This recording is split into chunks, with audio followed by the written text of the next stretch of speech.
libérale. Nous allons vous présenter un bulletin de nouvelles, une capsule sportive, une découverte scientifique ainsi qu'un bye-bye qui résumera l'année du groupe 548 de l'école du Triolet. Je passe maintenant la parole à Solange et Philémon qui seront avec vous pour la première partie de l'émission. À plus!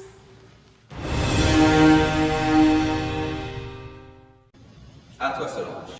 Pam pam pam! Bientôt sur une nouvelle pandémie. 25 cas de la variole du singe confirmés au Québec. Les chercheurs s'inquiètent de la vitesse de la propagation du virus qui ne cesse d'augmenter. Coach de football le jour, coucou! Prédateur la nuit. Dave Alex Berthelot était un coach apprécié au séminaire Saint-François, sauf quand il demandait la grosseur du pénis de ses athlètes durant la nuit. Un ado a pêché un fusil.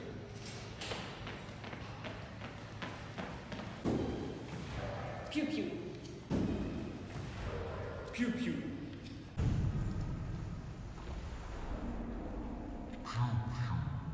Un ado et sa mère qui faisaient de la pêche près de la rivière des Outaouais ont pêché une carabine dans le ruisseau Tiré au Texas, quand l'on doit agir. Une fusillade a éclaté dans une école primaire à Uvalde, au Texas, le 24 mai dernier, menant à la perte de 19 enfants et de 2 adultes. Une tragédie qui aurait pu être évitée avec un meilleur contrôle des armes à feu.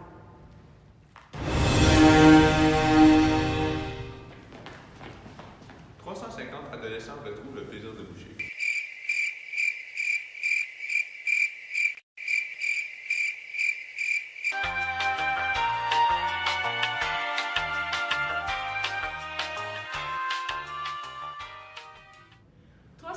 Adolescentes provenant de 23 écoles différentes du Bas-Saint-Laurent ont participé à l'événement Fil Active qui vise à faire bouger les jeunes de 12 à 17 ans.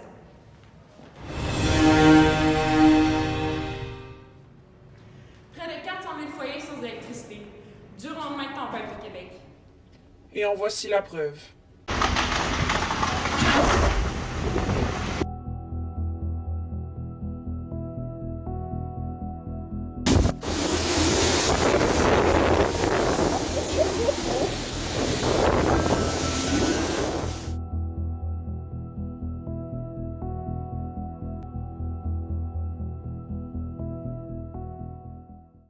Pour la dernière nouvelle de la journée, nous allons parler de la loi SB8, qui est une loi qui a été adoptée le 19 mai 2021 et qui est rentrée en vigueur seulement le 1er septembre 2021.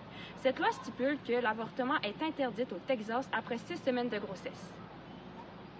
Toute personne ayant recours à un avortement après 6 semaines de grossesse sera poursuivie en justice pour avoir enfreint la loi. Avant la mise en place de cette loi, 84% des avortements au Texas se faisaient après 6 semaines de grossesse. On peut donc en conclure que 6 semaines n'est pas assez long pour faire cette décision, surtout que la plupart des femmes enceintes ne le savent pas avant 6 semaines. Maintenant, avec la nouvelle loi qui existe, les femmes qui veulent avorter après 6 semaines de grossesse vont devoir avoir recours à 2 méthodes différentes. La première serait de quitter l'État pour se faire avorter ailleurs, ce qui est assez extrême. Et la deuxième serait de se faire avorter à la maison, ce qui est dangereux pour la personne qui le subit, mais aussi illégal. Maintenant, nous allons aller interviewer des gens qui sont impactés de proche par cette nouvelle loi. Et qu'est-ce que vous pensez de la nouvelle loi anti-avortement du Texas? C'est pas la meilleure pantoute. Mais encore? Ben écoute, pour les femmes qui apprennent qu'ils sont enceintes après 8 semaines comme moi, ben ils sont pognés avec ça après. Puis moi, ben j'ai pas les moyens de m'occuper de ça, mais je peux pas le jeter au vidange, j'ai pas le choix de m'arranger seule. Est-ce que vous avez reçu de l'aide, par exemple, du gouvernement? Non, la seule aide que j'ai eue, c'est ma mère. Puis ben ma mère, elle aimait pas tant les enfants non plus. Et comment faites-vous pour subvenir aux besoins de cet enfant? Ben écoute, j'ai pas ben le choix. Je me suis mis sur le BS parce que faut que je sois là H24 pour elle.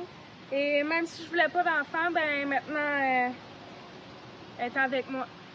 Maintenant, je pense que je vous en ai assez dit sur cet incident. Merci d'avoir pris le temps de répondre à nos questions. Ça fait plaisir, il faut que j'aille changer sa couche parce que là, ça pue.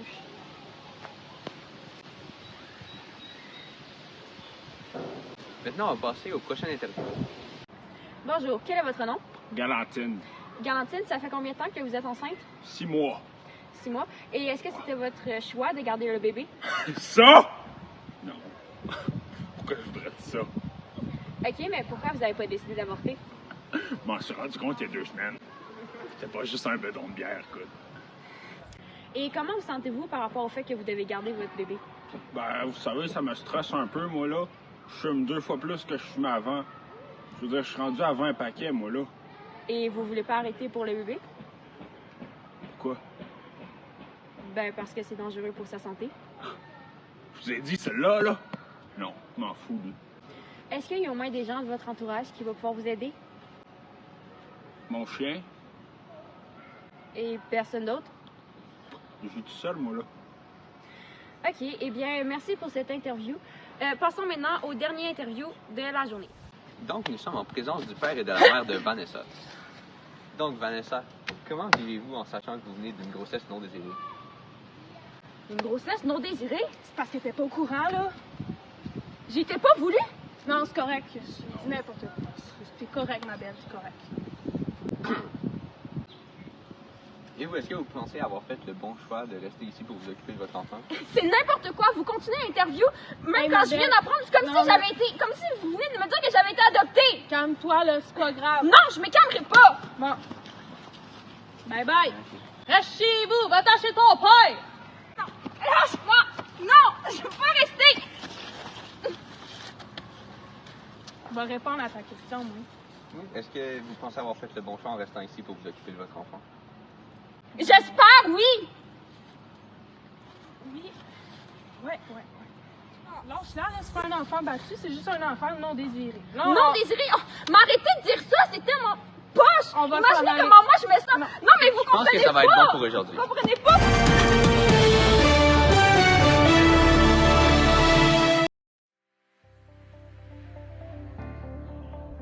Avec Hydro-Québec, on ne manque jamais d'électricité. Venez travailler avec nous, nous sommes plus que sécuritaires.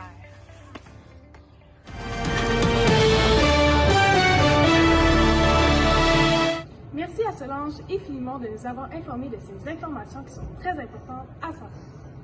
Maintenant, je passe la parole à Jean-Jacques Perdier ainsi que Jean-Louis Linterde pour la capsule sportive. Bonjour, bienvenue à la section sport de notre émission. Aujourd'hui, en cette journée du mois de mai, nous résumerons toute l'année 2022. En question sport, commençons. Je me présente, je serai votre premier animateur, Jean-Michel. Je vais probablement changer de nom durant cette émission.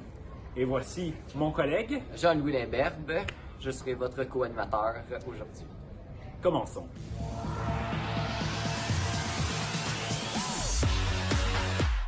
Tout d'abord, commençons par notre joyau national, le hockey.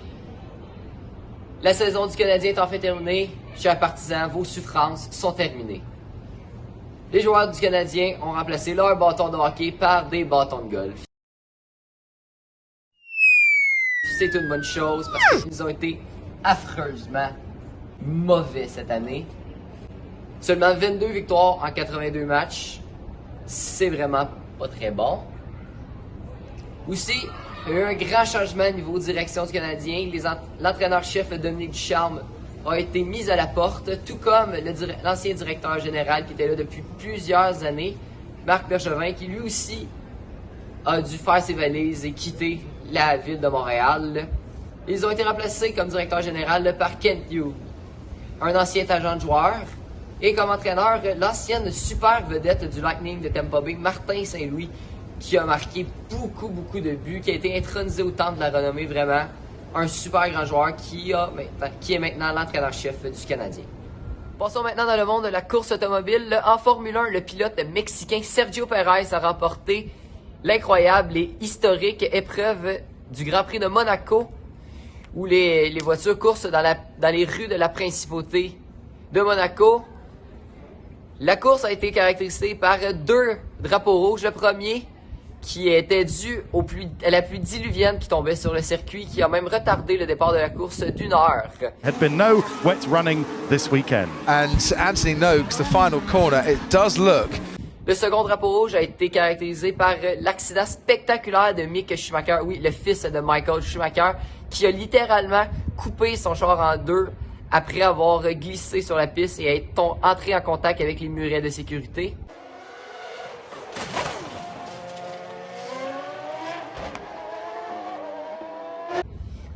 Le pilote mexicain Sergio Perez a fini devant Charles Leclerc et son compatriote Max Verstappen.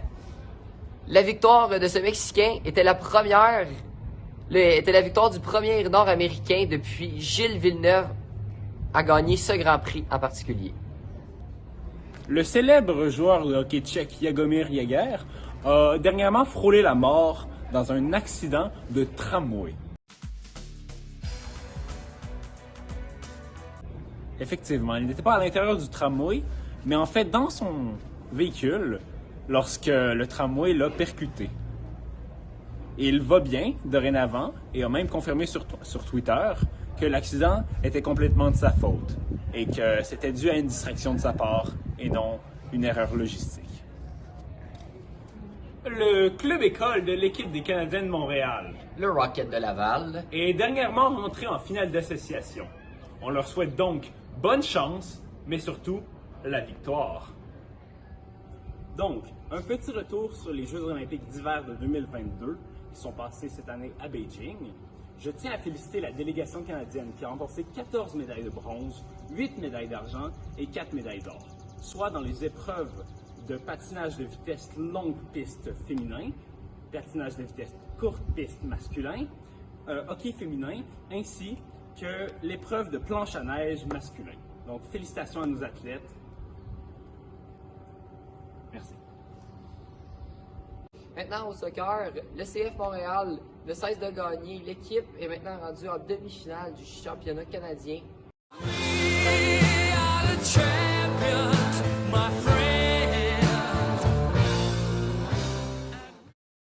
Ils ont battu l'équipe de Hamilton la semaine dernière et maintenant ils se dirigent vers la demi-finale. Le 11 Montréalais a en plus de ça dévoilé son nouveau logo pour la saison 2023. Le logo rappelant un peu les années de l'Impact de Montréal, mélangé avec l'ancien logo qui ne faisait pas l'unanimité, celui du CF Montréal. Mais en soi, le nouveau logo a conquis le cœur de la majorité des partisans du 11 Montréalais. Cette année, le monde du basketball a vu l'apparition d'une nouvelle équipe. Eh bien, Montréal a eu sa première équipe professionnelle de basketball, l'Alliance de Montréal.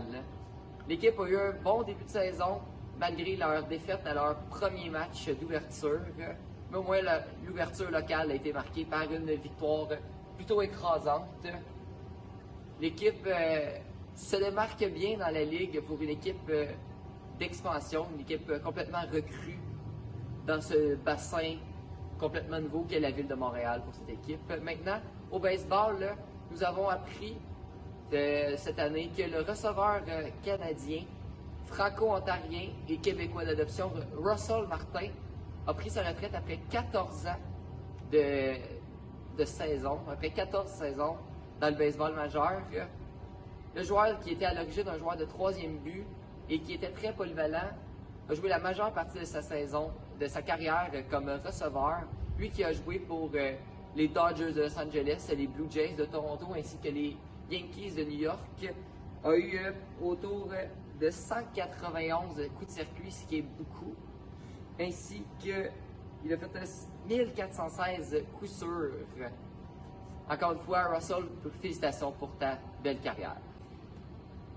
Durant un match opposant les Blue Jays de Toronto et les Angels de Los Angeles, prenant place au Angel Stadium, ce n'est pas un magnifique coup d'un batteur ou encore un attrapé spectaculaire qui a captivé l'attention des spectateurs. C'est bien un homme assis dans les gradins qui, deux bières en main, a attrapé une fausse balle de l'autre. A baseball there, but yes. Oh, what a play. Oh, nice. And he didn't lose the two Modelos. Donc, on le félicite. Et on va se rappeler de ce moment potentiellement toute notre vie. C'était vraiment incroyable. Je le répète, rappelez-vous-en. Oui. Et c'est ce qui conclut la capsule sportive pour NVA Nouvelle. Merci bien. Merci bien. C'est un plaisir.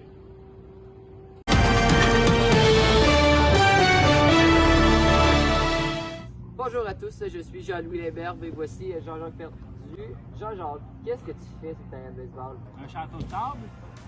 C'est pas pour ça qu'on est ici. On est ici pour vous parler du grand tournoi de baseball qui va avoir lieu en fin de semaine au Parc Central.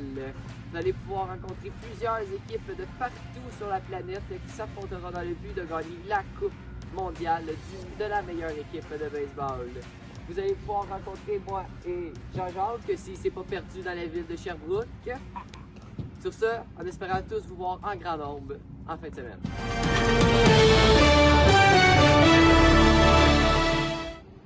Merci à Jean-Louis Limperme ainsi que Jean-Jean Perdu pour leur merveilleuse capsule sportive. Maintenant, faisons place à Charles Kittis ainsi que David Tabouret pour leur merveilleuse découverte scientifique. Bienvenue, chers téléspectateurs, à la capsule science présentée par NVA Bouvelle. Aujourd'hui, mon collègue Charles Kittis et moi-même, David Tabouret, allons vous parler de 2 découvertes scientifiques qui ont été réalisées lors de la dernière année. En effet, dans ce segment de notre émission, vous en apprendrez plus sur la première greffe d'un rein de porc réalisé sur une main, ainsi que le fait que le sous-sol de Mars soit potentiellement habité par des micro-organismes. Commençons par la première nouvelle. Le 25 septembre 2021, les scientifiques à New York ont été en mesure de transplanter un rein de porc génétiquement modifié sur un patient humain atteint de mort cérébrale. Le rein a fonctionné pendant les 2 jours et demi d'expérimentation avant que le respirateur du patient soit débranché pour mettre fin à l'expérience. Ce n'est pas la première fois qu'une transplantation porcine est réalisée sur une main, puisque les valves cardiaques et la peau des porcs est parfois utilisée pour soigner des patients tels que les grands brûlés. Ce qui rend cette transplantation si spéciale, c'est que les reins de porc contiennent naturellement un sucre nommé alpha-gal. Ce sucre est attaqué par notre système immunitaire et donc les reins sont rejetés par le corps. La vie du patient peut alors être menacée. Depuis peu, les scientifiques ont été en mesure d'élever des porcs génétiquement modifiés qui n'ont pas de ce sucre dans leur corps. Les fonctions accomplies par nos reins sont la filtration du sang dans le but de maintenir à un niveau adéquat les minéraux et certaines substances comme le sodium, le potassium, le phosphore, les acides, l'urée et l'eau. De plus, ils produisent les hormones qui permettent de réguler la tension artérielle, de produire les globules rouges et de maîtriser le taux de calcium. Pour certaines personnes, leur rein n'arrive pas à accomplir tous ces rôles. On appelle ça avoir une maladie rénale. Parfois, elle dure peu de temps, mais les maladies rénales chroniques durent indéfiniment et généralement, elles s'aggravent avec le temps. Les principales raisons pour lesquelles une personne pourrait avoir cette maladie sont qu'elle est née avec ou qu'elle l'a développée pendant sa croissance. Le premier est la dialyse, qui est un traitement où le sang est filtré par une machine, mais le rythme élevé de séances et le régime alimentaire strict font en sorte que les gens préfèrent avoir recours à une transplantation rénale. Cependant, la liste d'attente pour une telle transplantation peut être extrêmement longue. En effet, en 2018, il y avait 2045 patients qui attendaient une greffe de rein. Le manque d'organes se fait de plus en plus criant. C'est pour cela que nous pensons que cette découverte peut sauver la vie de centaines de personnes et est donc l'une des plus importantes de l'année. La deuxième découverte scientifique est que le sous-sol de Mars pourrait être habité par des micro-organismes. En effet, grâce à une étude des roches martiennes collectées par l'astromobile Curiosity en 2012, les scientifiques ont réussi à démontrer que les roches martiennes pourraient engendrer au contact de l'eau des produits permettant la vie microbienne. Le phénomène qui permettrait la survie de micro-organismes s'appelle la radiolyse. Elle se produit lorsqu'un élément radioactif sépare l'eau en oxygène et en hydrogène. L'oxygène va se lier aux minéraux de l'environnement et créer des minéraux sulfatés.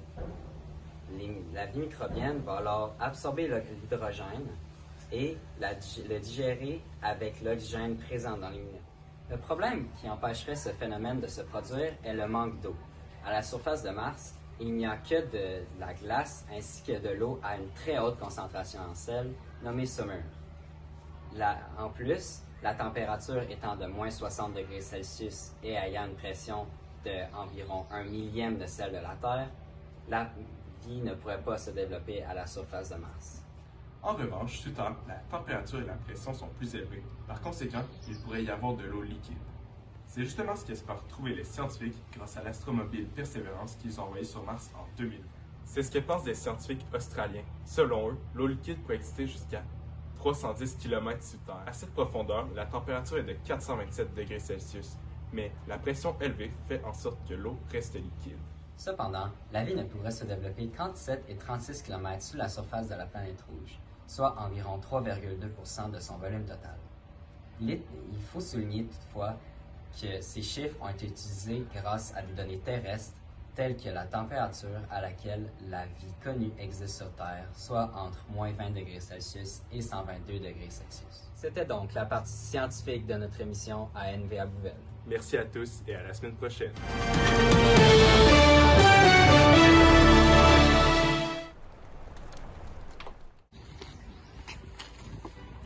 Ho, ho, ho. Voici le Père Noël du camping Beaulieu. Je suis ici aujourd'hui pour vous rappeler qu'en fin de semaine sera le Noël des campeurs. Venez en grand nombre et n'oubliez pas, les enfants, vous aurez des jouets plus que parfaits. Agur! Merci les garçons de nous avoir partagé votre incroyable découverte scientifique. Maintenant, pour finir l'émission, nous allons vous présenter un bref récapitulatif de l'année du groupe 548 avec une petite touche d'humour.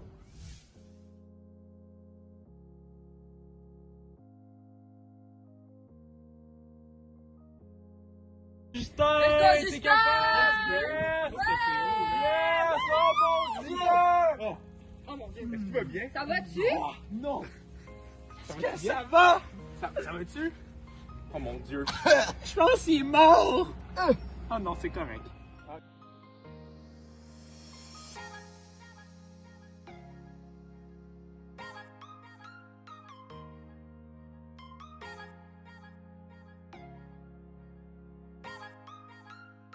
Salut les copains! Pendant que Will les regarde pas, j'ai une idée de génie. On va couper un arbre.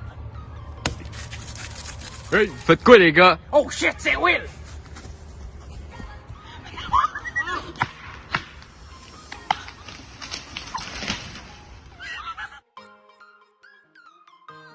Non. Tout le monde à vos places? Je vais répondre aux questions pendant 10-15 minutes. Qui qu'en a? Oui? Moi, c'est dans le cahier bleu, page 14, numéro 28. Quel numéro? Le cahier bleu. C'est pas ça? Non, ça, c'est le cahier jaune. Jaune? Vous Ouais. êtes plus brun marde. C'est lui plus à droite. Là? Ouais, non, un peu plus à gauche. Là? Ouais, quand tu pars du centre, là, tu vas un peu plus bas. Oui? Ouais, plus à... Tu vois, quand... vers l'est. Oui? Ou presque. Genre, tu utilises le processus d'élimination. Oh, ça va faire là. Le prochain cahier, je vais dire à Esther de le faire brun là. C'est n'importe quoi. Bon, est-ce que quelqu'un d'autre a des questions?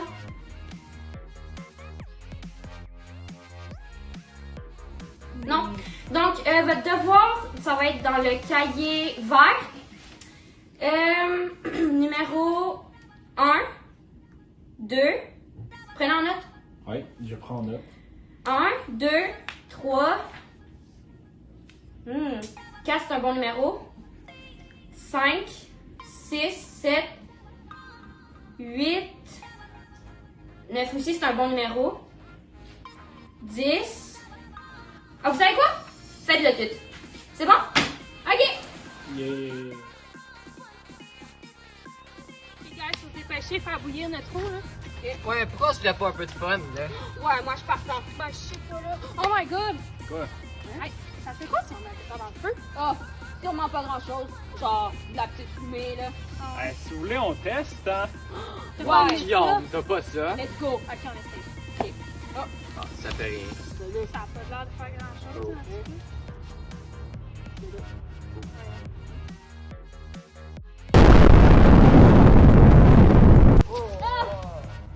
Oh, les oreilles! Ça fait bien mal, quoi! Vous dites quoi? Mes oreilles saignent! Quoi? J'entends plus rien. Oh!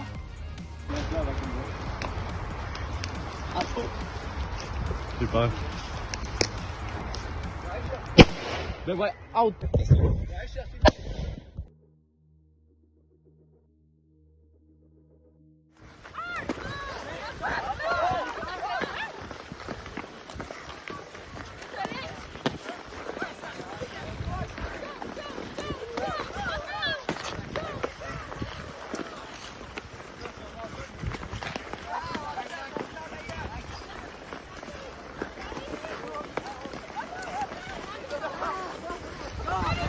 Oh,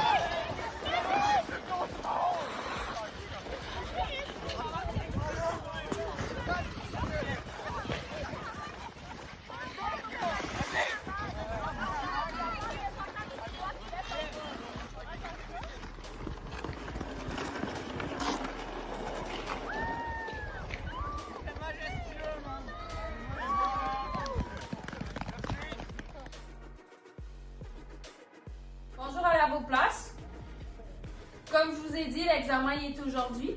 Je me rappelle de vous l'avoir dit. Fait que je vais vous passer l'examen. Bon, maintenant que c'est passé, ben, je vous souhaite bonne chance. Fait que je vais arrêter de parler. Ah, mais si quelqu'un est 100%, mais je suis jamais arrivé encore, je vais vous acheter des beignes. Ouais, je vais vous acheter des beignes. Ah, je devrais pas trop parler, là. En tout cas, je vais vous laisser faire votre examen, j'arrête de parler. Ah, je vous ai dit bonne chance? Non? Ok. Ben, j'arrête de parler pour vrai, là. Vous avez pas besoin de chance.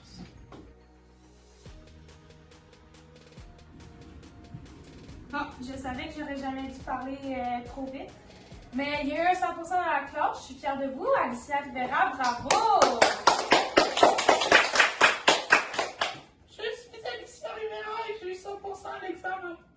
Donc, comme promis, je vous ai amené des beignes. Et Alicia, tu as le premier choix. Yeah!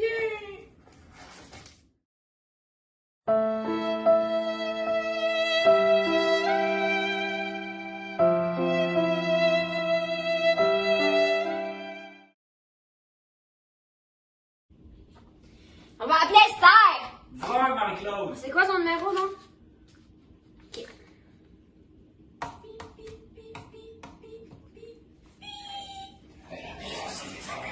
Checkez ça comment qu'elle a pas d'autorité. Esther! Ceci est un message d'intimidation. Amenez les caméras contre Ryu et Hébert. On va vous clencher à l'examen final.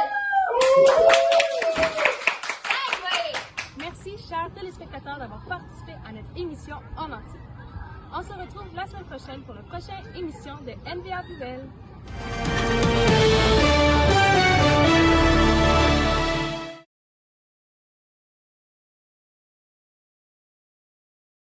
Nous allons vous présenter un bulletin de nouvelles.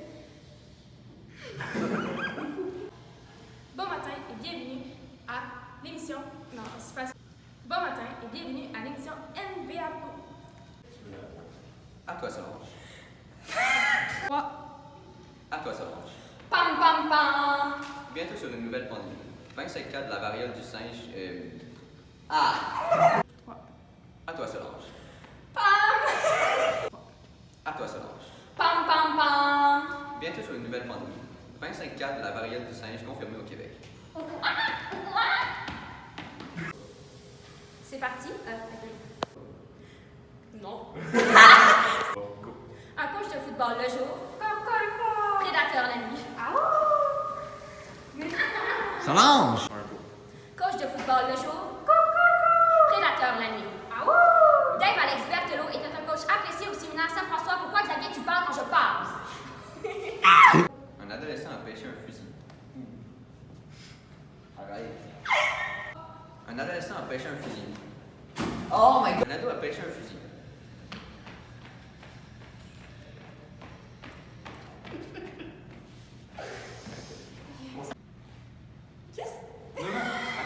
Ok, check. Tiré au Texas.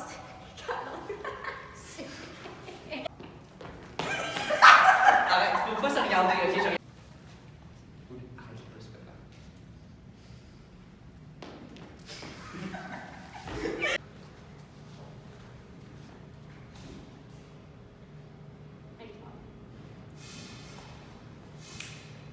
Go. Go. Okay. Près de 400 000 foyers sans électricité. Tout d'abord, commençons par le hockey, le sport national du Canada. Les partisans du Canadien. OK. Tu me dis quand c'est parti, parce que là, peut-être que tu filmes actuellement. Je vois dans tes yeux que tu filmes. Le célèbre joueur de hockey tchèque Jaromír Jágr, désolé de la prononciation botchée. Ah, c'est pas bien botché, hein. Ce serait quoi botché, mais comme sympathique? Désolé, ben tu fais juste dire désolé de ma... Il faut que tu me le dises. Parce que là, je fais des petites danses. C'est parti. C'est parti? C'est parti. Le célèbre joueur de hockey tchèque Jaromír Jágr a dernièrement frôlé le premier match qui a été une défaite, mais au moins les partisans peuvent être comblés. Le premier match locaux. On recommence ça, Guillaume. J'ai fait l'erreur de français en plus. Durant un match au Angel Stadium en fin mai, qui Opposé. opposait. Ouais, félicitations, c'est un très bon mot. C'est good, là. Mais... Là, ça firme. Attends, Jean-Louis et Jean-Jacques. Ouais. OK. Merci à Jean-Louis Limperbe et Jean-Jacques. Le perdu? C'est ça? C'est Jean-Louis Limperbe et Jean-Jacques Perdy. OK. Merci à Jean-Louis Limperbe et Jean-Jacques Perdu pour cette merveilleuse capsule sportive. Maintenant, faisons place à Charles Kittis. et David Tabouret pour leur merveilleuse découverte scientifique. Merci à Jean-Louis Limperbe ainsi que Jean-Jacques Perdu pour leur merveilleuse